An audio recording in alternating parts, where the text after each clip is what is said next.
Hello, hello. What's going on? Apparently, we didn't throw in the towel on a video. Not that we expect the entirety of the internet to be aware of our strife, but if you were on Facebook, you probably saw a really pissed off rant and a very pissed off piggybacked rant share between her and I. And so what we thought we would do is to sit here and peel back the process of what pissed me off, what pissed her off, where did we absolutely go wrong? Mm-hmm. Where did we go wrong in letting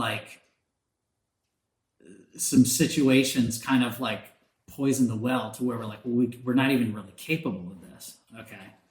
So what we thought we would do is provide an absolute baseline for what we feel like most DIY in the trenches blind folks who are wanting to make content for one reason or another want to accomplish visually.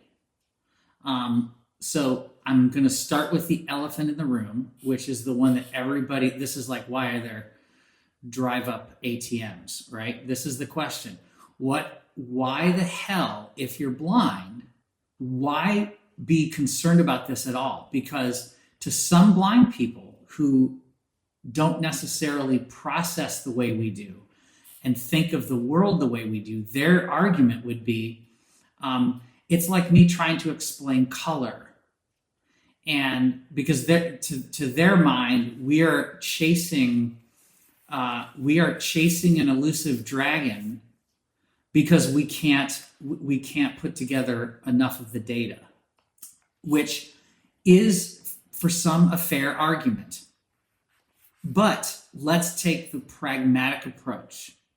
And I'm going to use the drum video as an example and then let her completely expound on it.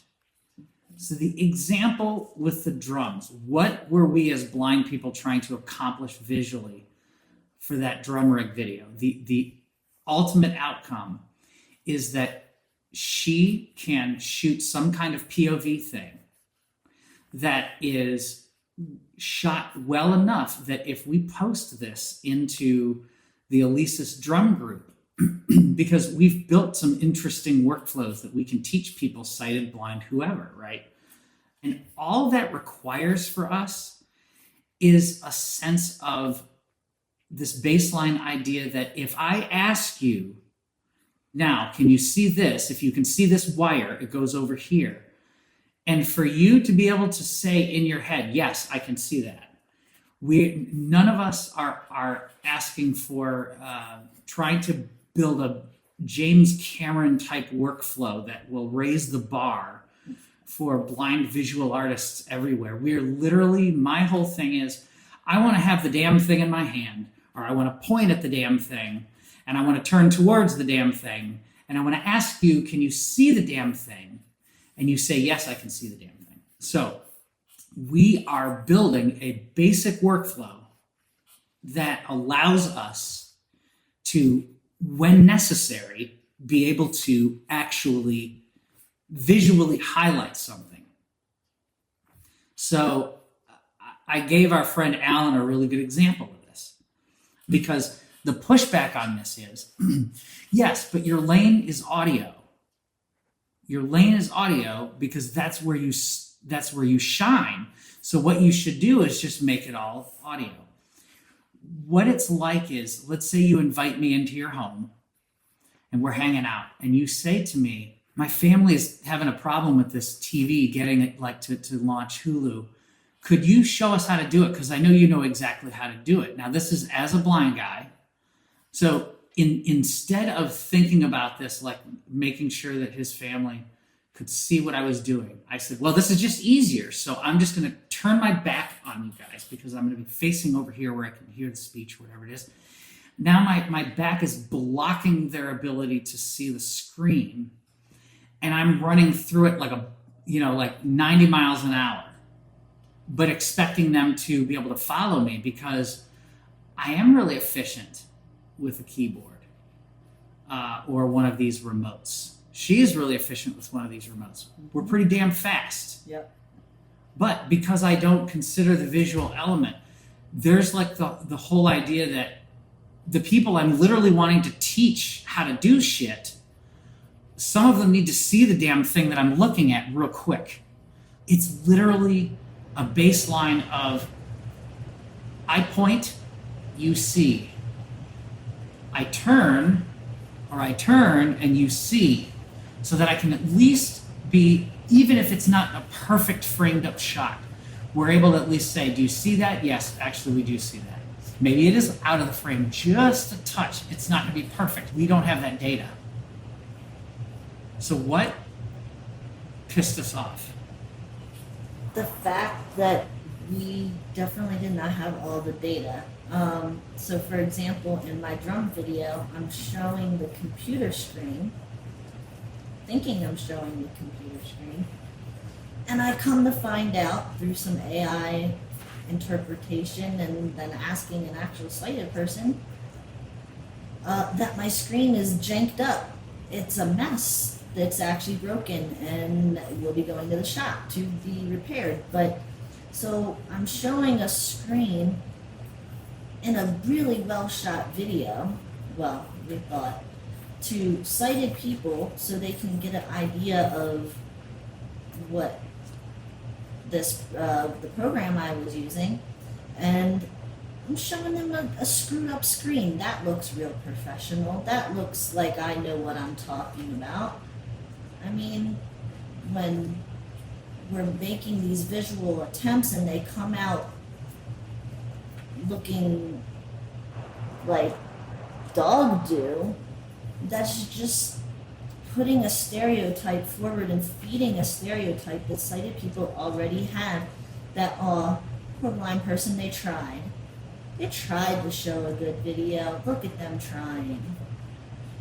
Blind people really can't do videos anyway, they can only do audio, so it was a cute attempt. We're feeding a stereotype that people already feel about us. So I said in my post earlier, I will not feed a stereotype. So here we are now, we're practicing some different techniques, and we're putting some hopeful like fail check safes and all that kind of stuff to start putting out content that works. But that was really frustrating. And how long's my screen been broken? That actually was like almost a realization for me, because I've always been like legally blind, but I lost my sight only like 13 years ago, give or take. And it was a real slap in the face reminder that, oh, you really don't see. I mean, I know I don't see, but I don't know, that was a weird one for me, because it was like, this could have been broken for like 3 months and I have no clue. Absolutely no clue, because I'm just plugging along doing my stuff, thinking I'm awesome. Because we are awesome. Everybody's awesome. But today didn't feel awesome for a little while, but we're working through it, right? Yep. We experienced a thing where we had falsely put together bits of data. And it has to do with the glasses. We love the glasses. We shot a couple of videos of going into the house, going through the house, doing like a tour, because we are on the list for the Canine Buddy program over at GDB. And so we had to send them some stuff. They wanted to see our new living space and how well it was kept up, and is this actually going to be a space that we're going to allow a dog to be in. And we knew that the glasses were, you know, a good enough lens to make that work, and we were right. We sent that video to several different people. There were no complaints about that particular video. There wasn't any concept of whether it was portrait or landscape either. So we're going on data that we don't know that we actually had all of it. So we had shot multiple orientation and mobility little perp walks that she had to do so that we could get the gait going, because they want to eat the perp walk. You got to do the perp walk. And I was at several different angles that we intended on, and we were able to accurately suss out to the point of a well enough framed shot to communicate, this is the space that the dog will be, this is the road she'll be walking down, blah, blah, blah, blah, blah, right? So we took that data and tried to superimpose it over the idea of a POV video, that whatever is in the frame that she's in with her hands, and if she points at something, and if she's, like looking in that general direction, that people would be able to see to a degree what she's pointing at. Now, there's all kinds of other factors, like where, maybe she points at it and the lighting's a little janked to where it makes like a weird glare. Anything is possible, right? It's not gonna be perfect. We're gonna have to figure that out. But at least to have this baseline where she could know it's a POV shot. I'm pointing at this input on the left side of the Alesis. This is where it goes into my laptop. And then now I'm going to move back over to the drums, right? We were thinking that the glasses were going to be able to somehow provide that. Now, what we learned was no matter what phone people saw it on, regardless of whether it was YouTube or not, now they were commenting on, well, the problem we have with this image is it is in portrait, which means that what we get is a larger top to bottom image and a skinnier left to right image. But the problem is the screen top to bottom is skinny as it is because you're in landscape. And so shit's getting cropped off the top. You get this kind of, you're getting like the pinched deal where you've got way more real estate on that screen that could show something. But because of the way in which it's oriented, it is not fully visible. And this was enough of a point to let us know that we're not, that the folks that we were having look at this and do some stuff were ultimately not able to see all of the things that we were looking at. So the honesty is nothing that gets taken personal. Like, no, that's a flipped image. I did a bunch of stuff in Reaper where I was rendering things at some different inverted angles to try to match it into the frame. Because there's some weirdo twisty turny crap that you can try to pull to fake this. And I'm not educated. I'm the noobiest noob whomever noobed in Noobtown, okay? For me to say I know what the hell is going on, I might as well change my name to Dunning-Kruger. So we know nothing. We are completely willing to learn this. But the knowing nothing to the point where we jump the gun in a way that we mistakenly think, well, this is, a potential thing that could work, and we post something that's not meeting our standards, then there's a little bit of a problem. Now, after doing some talking on WhatsApp in one of our meta groups, there is supposedly a way in which the phone's accelerometer can control how the orientation of the lens. I do not understand how that works or why it would be that way, because I would think that the thought is that if the phone is in your damn pocket, and you're using the glasses as just a filming device that's filming onto the flash internally on the glasses. There's no correlation. We don't know if this is true. We don't know if this is true, but I've literally seen this in multiple people. Multiple people have brought this up, that supposedly, if you have the phone properly tethered to this MetaView app in the glasses and it's working as it should, somehow the phone's orientation can do something to the glasses. They know this somehow to be true on Instagram or Be My Eyes calls.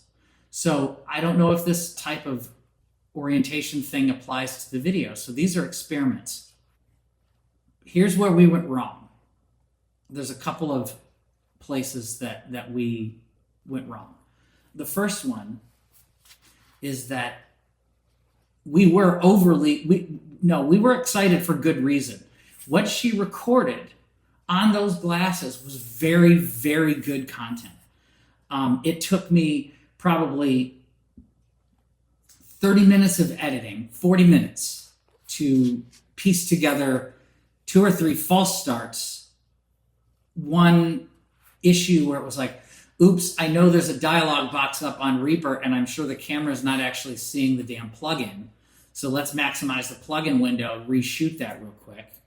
So we were doing this with a lot of thought in mind because we knew kind of what we were trying to accomplish.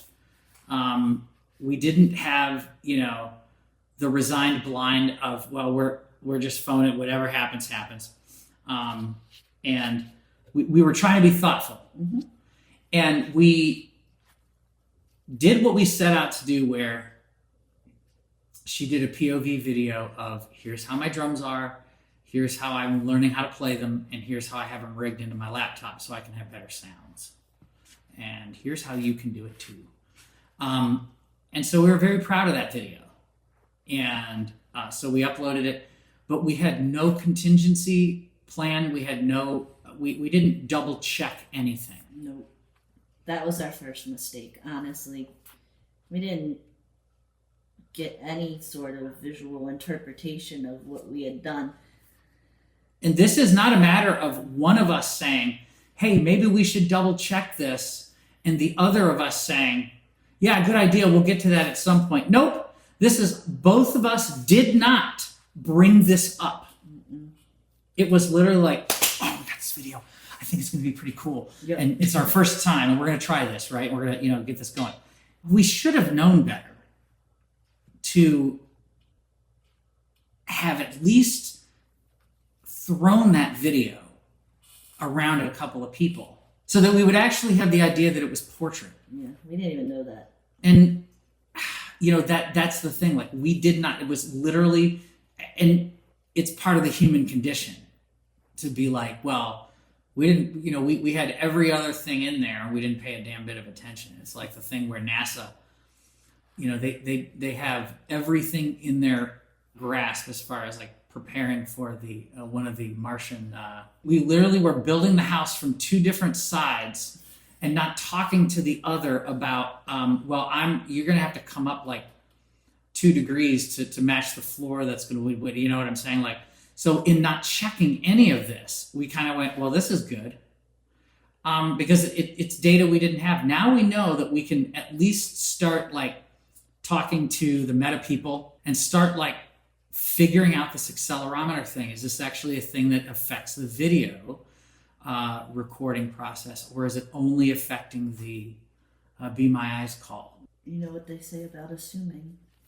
And it exactly happened. And we fell prey. It was epic. Yeah. To the other side of the camera, the guys that took the time to send us really, really neat comments, personally, privately. We had some phone calls from people who were like, hey man, I know this sucks. This is awful.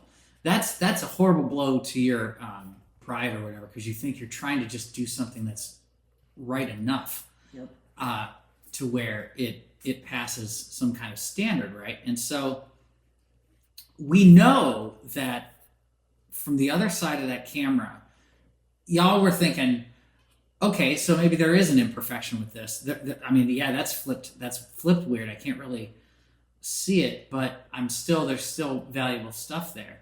So we take this way harder than probably anybody else who watched the damn thing. Absolutely. And then watched us completely melt down on Facebook over it.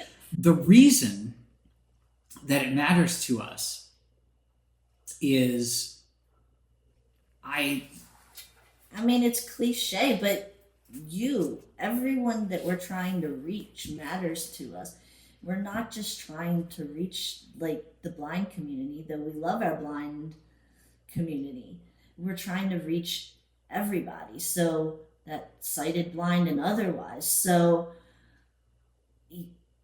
we felt like the product, and I hate putting it in those type of terms, but we felt like the product that we put out was not representative of the type of work that we want to show everyone.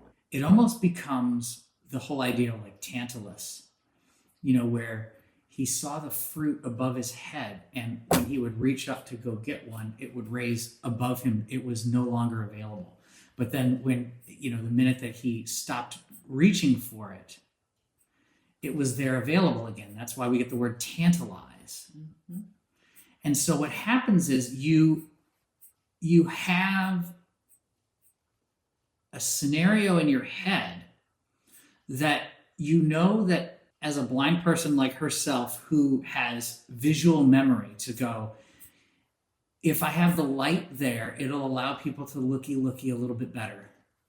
And then if I turny this way, people can looky that way, right? It's literally you have built up a reasonable scenario in your head that's as thoughtful as you know how to make it, to come to find out that the data that we thought we were presenting to folks was not necessarily the data that we were presenting. It's like running a race as a little kid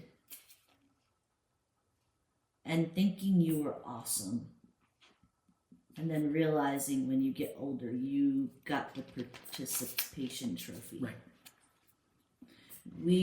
I really thought, and from what I'm being told, which thank you, is audibly I did an awesome job describing what was going on and putting out good audio content, descriptive and all the things. Yay, except not, because we're going to give you the little participation award because your video did not reach the end line. So participation trophy aside, mm-hmm. the pragmatic approach to this is we had an intention to make a video that we could easily share with our folks in the Elysis group, which are 99% sighted. I know of 3 blind people in that Elysis group. Myself, Christina, one other person, and Ernest Cook Jr. Oh, that's it, yeah. And all 3 of us have posted in this and have made mention of the fact that we are blind and we're figuring a thing out, and people are great. Yeah. But if I can't be effective at the basic act of when we're saying a thing is there, it's pretty much there, Now, I also understand that there are tons of videos where cats are saying, I got to reach behind this keyboard and I'm going to show you this port, but I don't know if you'd be able to see it. Okay. Well, we know that there's going to be things like that. There's going to be times where she'll probably, be underneath the drum kit and pointing at something and going, I don't know that you'd be able to probably see that because I don't know if I can get it a good enough angle. Okay. We get that that's going to be a thing. But I think where we were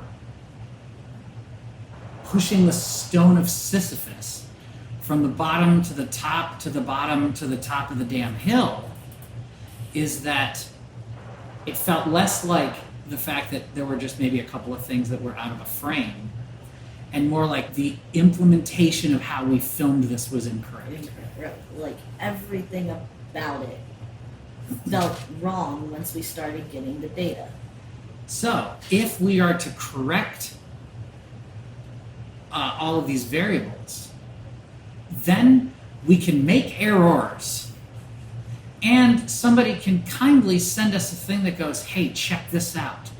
On this video, something is blocking this shot. That shit's gonna happen. There's just no way sometimes you won't know, right? That is an error that could be easily fixed. You can reshoot and re-upload a little whatever, chapter. Yep. Right? So shit can get fixed. It's not even a matter of somebody going, hey, we actually can't see that.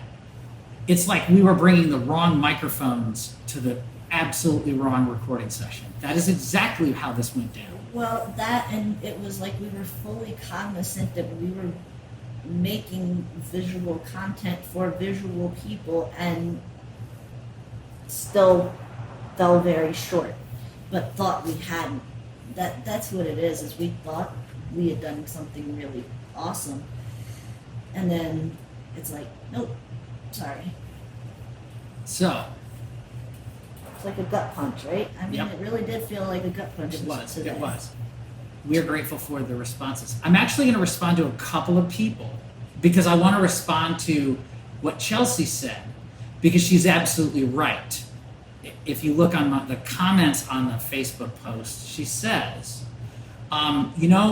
here's the thing. I literally have something I want to say. I'm going to open my phone and I'm going to get it working. I'm going to do the thing. And if it's not totally right, blessed be, because I'm going to just do what I do, which is absolutely 100% correct. We even are willing to have that situation. But in certain circumstances, I think what killed us here was we were trying to make something for a different audience, and so we were trying to keep that audience in mind, and we were not able to be effective enough. However, I can imagine that from video to video to video, as I'm doing things like playing the keyboard and doing things like this, there are going to be days where I'm going to be like, hey, you guys, I don't know if I have this video at the right angle today. And Chelsea is absolutely right. I can put it up and say, blessed be, this is not framed right because of a situation. The other part of this is that I'm sitting in my dad's garage. I have a keyboard in front of me, and I have the laptop is sitting up on top of a little shelf. Her and I are sitting together. We've got this thing, positioned to where we know this looks pretty good. As much as I take my art incredibly seriously, my process a lot of times is very much in a van down by the river. But I've literally sat in here and recorded keyboard parts and vocal parts and things. I've laid on a floor with a microphone so he could record stomps in this garage. That's like the crazy stuff we do. When I shoot video, I want you to feel like we're sitting in like my VW microbus that I put some recording gear in, and I said, let's learn how to record a song and show me what you got. And we're having this conversation. And so when I shoot video, my aim has always been this roguelike, not phoned in, not pat on the head and warm milk before you go to bed, good try, kid. Not any of that stuff, but it's rogue, it's DIY and tape and twine, but it's thoughtful and it's mindful and it's intentional as hell. Take blindness out of this. Just the way my brain works, the thought of wanting to make content for the sake of making content where I have some damn team that's doing lights and cameras and everything, it literally would take away from the sanctity of the shit that I'm trying to put out there, because it all of this is beautiful and it's broken and it's warts and it's polished and it's the cup and dish that's got the tarnish and polish all at the same time. This is what we do. And so when I get frustrated about this as a blind guy, I'm not thinking about a multi-camera shoot where I have a team and we brand the shit out of it. It's literally not in my lexicon. And so the bizarre kind of argumentative conversations that I get into with people is that people see me perform at a certain caliber of musicianship because I'm a guy with a gift and I'm very blessed. People see that, and what everybody's has always said is like, you're so good, you should have this and this and these things behind you, right? And the problem is that it almost starts to erode the ability for the person to go, we're going to make this craft really good. We're gonna actually, put something together, but it's going to be rough around the edges because it's who we are. But people will think that we're almost undervaluing our talent.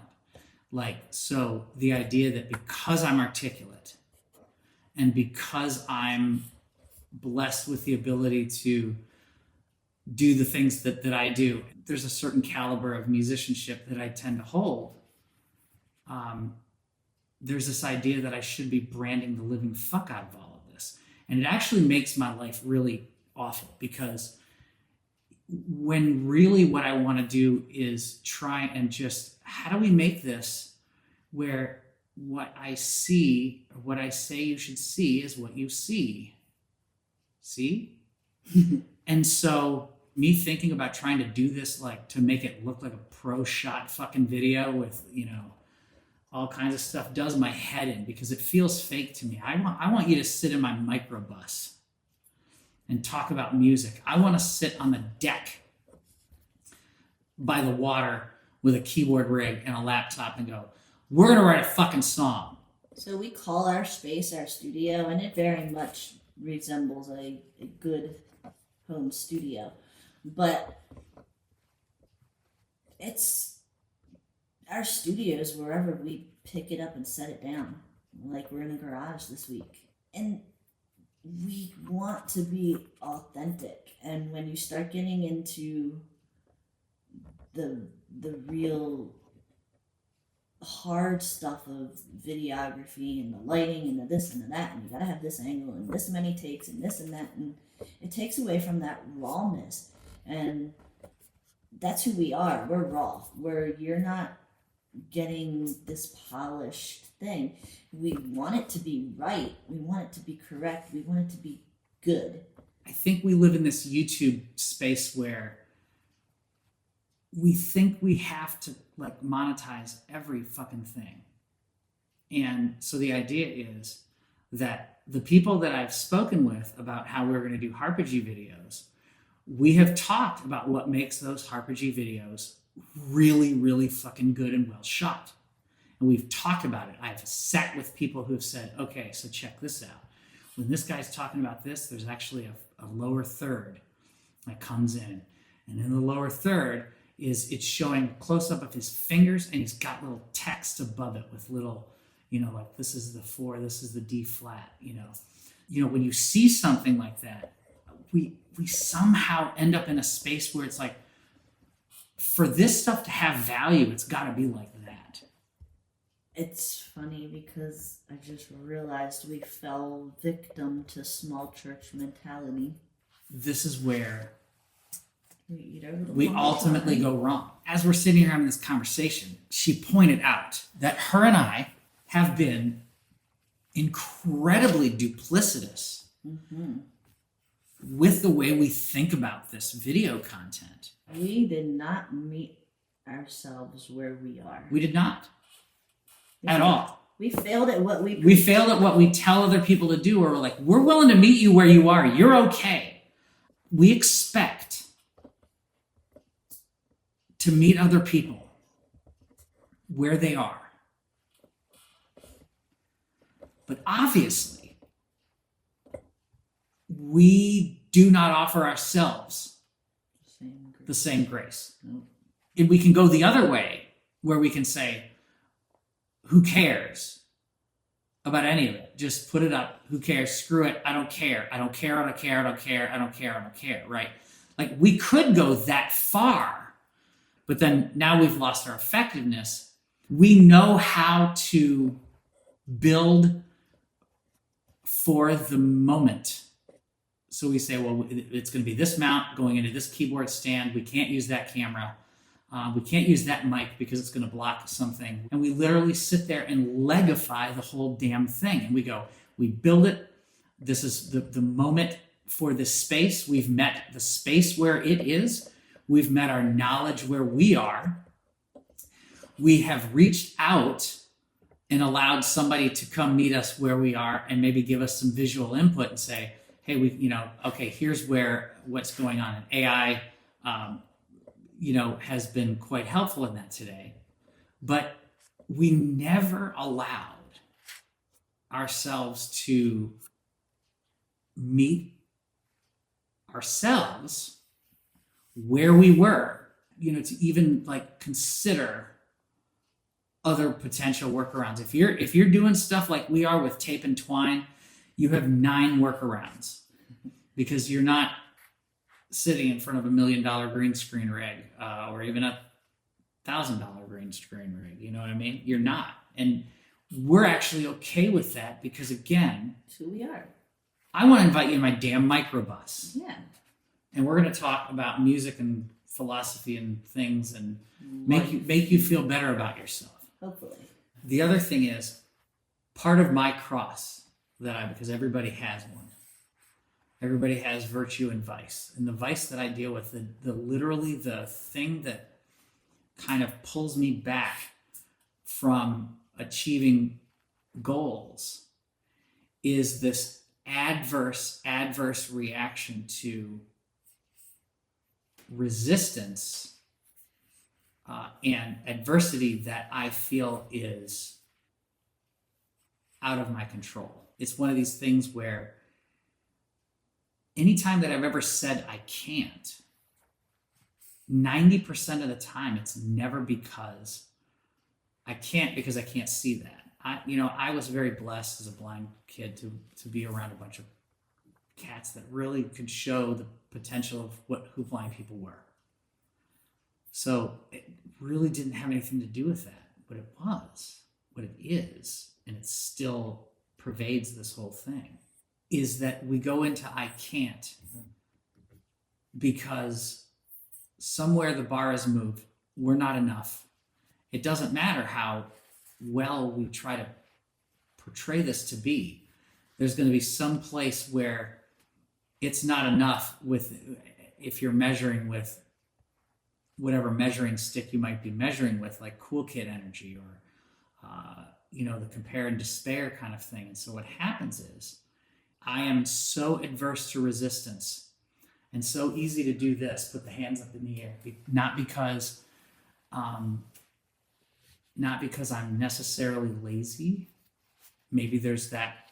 It's not because I'm blind. The bar will have moved. The labyrinth has already switched the passageways around to where I thought we knew what the parameters that we were working within were a thing, and they're no longer a thing. And I'm just not capable of navigating this. Yeah. Not as a blind guy. Now the blind thing adds the layer that if we could see the damn video, we would be golden and we would have been able to fix and do whatever we could. So we're not denying that. We are not in denial about blindness, but what we are not allowing ourselves to do is say, I can't because of blindness. What's really at the heart of what pissed me off and makes me want to rip a channel down has nothing to do with me being a blind guy. There's a blind layer because we didn't get a video right. Right. But it has everything to do with I am going through like this kind of like mental health space where I am realizing that there's a bunch of crap that I have got to relearn how to handle. Like there's some muscle memory stuff. There's some neurobatics, if you will, some neurogymnastics, some reprogramming of thought patterns and things that have got to happen for me to say, I can handle this, for crying out loud. This is not, let's roll. And so I end this whole thing by saying that what occurred today was an absolute transformation from being so despondent about a thing because we're just in lack of data and kind of irritated at ourselves for actually having neglected a couple of things that we make happen. Mm-hmm. And we transformed that into sitting out here and saying, we're going to shoot 10, 15, 20, 40 million screen tests. What we said was, we're done with this. What if? Mm-hmm. And so part of the what if was, as we started sending this to AI and realizing if we could lower the lid, we realized that we figured a couple of things out. So then the what if continued and said, well, fine, what if we shoot a damn video where I'm yapping my pie hole for too many damn hours just to hear myself speak? But we literally say, earlier today, we were like, fuck making videos. Yep. We're overcoming the fuck making videos platitude by making a video. We're not allowing ourselves to throw in the towel. So what we decided to do was make with the making mm-hmm. of things. And so we appreciate it. And just always remember, meet people where they are. And what do you always say at the end of your videos?